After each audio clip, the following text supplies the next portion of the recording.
Today we're going to make this delicious s'mores dip. Start out with a cast iron pan, spray it with some cooking spray. Now take some chocolate bars and line the pan.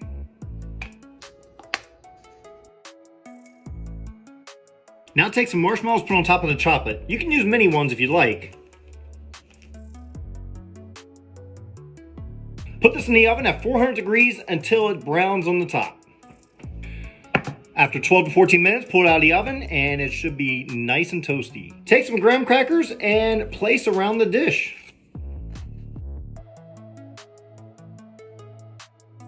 And now it's time for the taste test.